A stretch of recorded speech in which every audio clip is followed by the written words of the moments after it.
at that model with Gaddafi, that was a total decimation. We went in there to beat him. Now, that model would take place if we don't make a deal, most likely. But if we make a deal, I think Kim Jong-un is going to be very, very happy.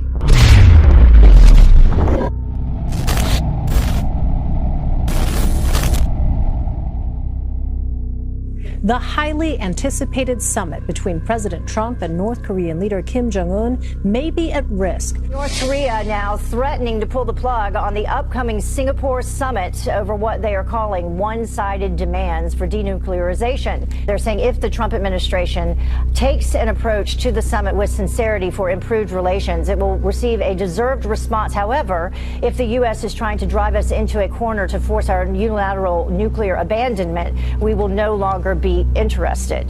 Just 5 days ago, President Trump soaked up praise at a rally in Indiana, confident his summit with Kim Jong-un was right on track. And on June 12th, in Singapore, I'll be meeting with Kim Jong-un to pursue a future of peace and security for the world, for the whole world. Something very good is going to happen. And they understand it's very important for them. And the relationship is good. Now North Korea is threatening to back out. Do you remember everybody in the fake news where they were saying, he's going to get us into a nuclear war? He's going to get us into a nuclear war.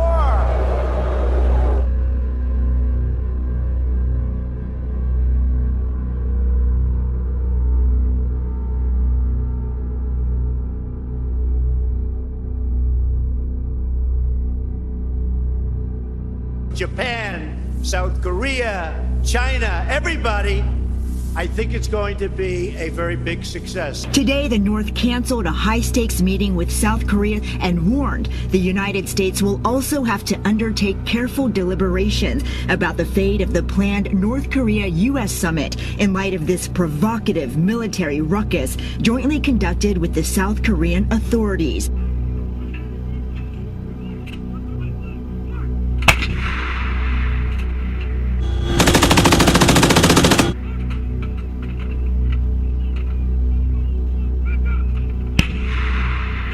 The White House says it is aware of this statement from North Korea, and it is reviewing it, going through word by word, really, we imagine, to try to understand exactly what North Korea means here, and also working closely with allies. We should also point out that the State Department is reacting tonight, saying it is operating under the notion that this summit is still on for June 12th. Where does this decision to possibly pull out of talks leave U.S. diplomats? Well, you know, those two moves were certainly signs of goodwill to get to the negotiating table. But even before this new development, there was still plenty of room for both sides to strategize ahead of the actual meetings.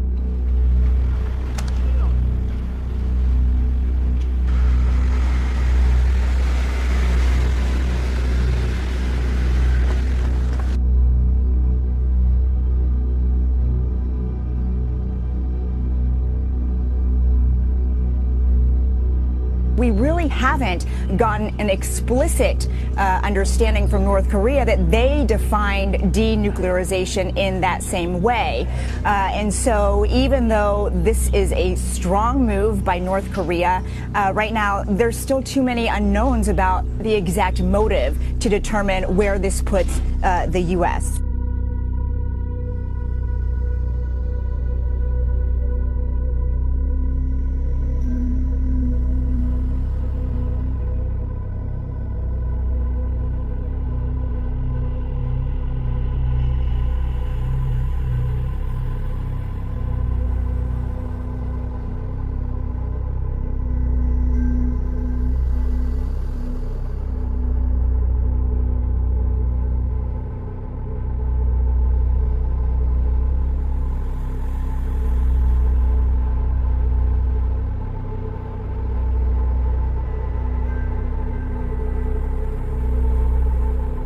When President Trump accepted Kim's invitation to meet back in March, then CIA Director, now Secretary of State Mike Pompeo, was under the impression Kim would not object to the drills. He's allowed to continue our exercises on the peninsula, something that's been fought over for decades. If the US pushes them to unilateral denuclearization, then those are not the kind of talks that they are interested in, saying, quote, we'll have to reconsider whether we will accept the upcoming North Korean US summit. So they're effectively saying that if it is going to be a unilateral denuclearization that the US is looking for, then that is not what the North Koreans want. They also are slamming the comments we heard from the US Secretary of State, Mike Pompeo, and the National Security Advisor, John Bolton, on the Sunday show, saying that if they open up, then economically the US can help them. Mike Pompeo saying that it would be not taxpayers' money, but private entrepreneurship. And they're saying that they're not interested in that either, saying we've never built our economy expecting things from the US and will never do such a deal in the future. So we're really seeing a very different tack from the North Koreans today. We know they've also cancelled high-level talks they were supposed to be having with the South Korean delegation. They were supposed to be having that at the DMZ, pushing forward the peace talks, but clearly that's not happening. They believe that these Max Thunder military drills between the Air Force of the US and South Korea are hostile. They say it's against the Panmunjom Declaration. That's the agreement that the North and South Korean leaders signed, and they say that clearly it is a hostile policy, which the US and South Korea deny, saying they're annual, they're defensive, but clearly we're having a very different view from North Korea today. The Republic of Korea, the United States, and our partners stand together in insisting that we not repeat the mistakes of the past, and that the pressure will continue until North Korea matches its words with concrete actions. Thank you.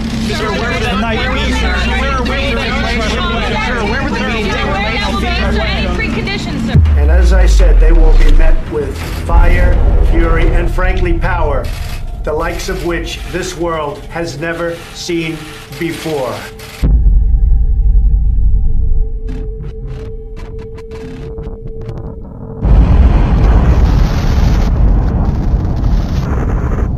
And Harold, the biggest question of all, foreign policy, North Korea.